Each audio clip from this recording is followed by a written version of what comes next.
Hello अस्सलाम वालेकुम। जैसे कि एयरवेट डिजिटल पर नया ड्रामा सीरियल शरपसंद जो है उसका एपिसोड 5 का टीज़र जो है वो लॉन्च हो चुका है।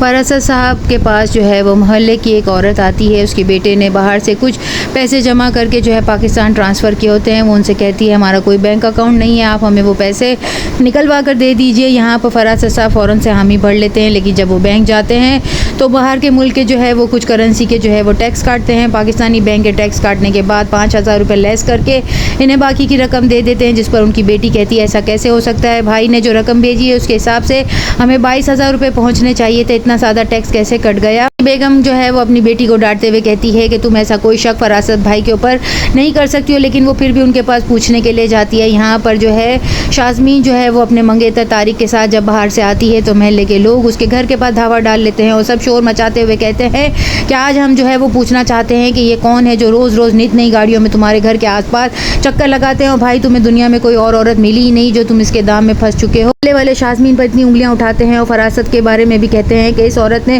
फरासत भाई के ऊपर डोरे डालने की कोशिश की थी, जिसके बाद जो है वो चीख पड़ती है और सबको कहती है कि फरासत भाई जो है वो इतने नेक पैरोकार नहीं है जितना आप लोग उससे समझते हैं। बदतमीज़ी तो उन्होंने मेरे साथ की थी, लेकिन मैंने शोर नहीं बचाया, मैंने खामोशी रख ली। लेकिन यहाँ पर आप लोग सब अगर मेरे किरदार की धज्जियाँ उड़ाएंगे तो मैं खामोश नहीं रहूँगी। यहाँ पर तारिक साहब जो है वो शाज़मीन के साथ अंदर चले जाते हैं, लेकिन फिर वो ये भी कहते हैं मैं पहले भी एक औरत के हाथों धोखा खा चुका हूँ, अब मैं दोबारा से जो है एक औरत के हाथों धोखा नहीं खाऊंगा। आंखों देखी मक्खी जो है वो मैं नहीं निकल सकता। कुछ तो ऐसा गलत ज़रूर है जो लोग जो है तुम पर इतनी उंगलियां उठा रहे हैं और तुम पर इस तरह की बातें कस रहे हैं, जिस पर शाज़मीन उसे यकीन दिलाने की कोशिश करती है कि ये लोग सब जो है वो फरासत की बातों पर यकीन करके मुझ पर जो है मेरे किरदार पर इल्ज़ाम लगा रहे हैं, तुम इन पर यकीन मत करो। लेकिन तारिक जो है वो मंगनी तोड़ देता है और उसकी खाला आकर भी शाज़मीन पर इतनी उंगलियां उठाती है और कहती है कि मैं सोच भी नहीं सकती थी कि मेरी भांजी होकर तुम मुझे धोखा दोगी। दोबारा से शाज़मीन के घर के पास जमा होंगे और कहेंगे कि तुमने फरासत पर दौड़े डालने की कोशिश की थी, अब तुम इस महल्ले से चली जाओ, ये घर खाली कर दो। लेकिन वो कहेगी ये घर मेरा है, मैं कहीं पर भी नहीं जाऊंगी, जिसको जो करना है वो कर ले। और फरासत को भी कहेगी कि आप ये अच्छा नहीं कर रहे, आप खुद भी बेटियों वाले हैं, मेरी बदुआ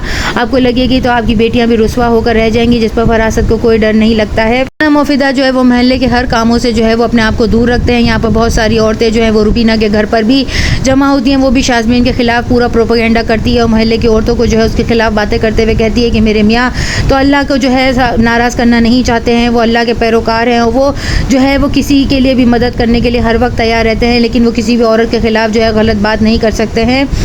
तारिक के मंगनी तोड़ देने के बाद शाज़मीन जो है वो अल्लाह के हुजूर जो है वो सजदा करते हुए कहेगी कि अल्लाह तेरी नज़र के सामने जो है इन लोगों ने मुझ पर इल्ज़ाम लगाए, मुझ पर झूठे बहतान लगाए और मुझे जो है सब लोगों के सामने रुसवा करके छोड़ दिया, लेकिन तू तो जानता है मेरे मालिक कि मैंने ऐसा कुछ भी नहीं किया है, अब तुझे ही जो है वो सच्चाई का भरम रखना है। यहाँ पर तारिक जो है वो तो मंगनी ख़त्म करके चला जाएगा और महल्ले के लोग जो है वो शाज़मीन को थू थू करेंगे। लेकिन महल्ले की ये औरत जो कि फरासत भाई के पास जो है अपने पैसे कैश करवाने गई थी, वो अपनी बेटी को कहती है कि एक बेवा औरत के ऊपर जो है इल्ज़ाम लगाना और लोगों को कटहरे में खड़ा करने का बहुत शौक होता है। मैं जानती हूँ शाज़मीन ऐसी बुरी नहीं होगी जितना ये सब उसे मिलकर बुरा बना रहे हैं। फरासत साहब अपनी बेगम रुबीना को तो जो है वो पैसे देकर जो है अपने दाम में ले ही चुके हैं, क्योंकि वो हर वक्त अपने शौहर के गुण गाती रहती हैं। यहाँ शाज़मीन को भी वो कहते हैं कि मुझे बदनाम करने का नतीजा देख लिया ना, किस तरीके से तुम्हारी पूरे महल्ले भर में बदनामी हुई है। या नेक्स्ट एपिसोड में और क्या दिखाया जाएगा। चैनल के साथ बने रहें, लाइक करें, शेयर करें और सब्सक्राइब करें।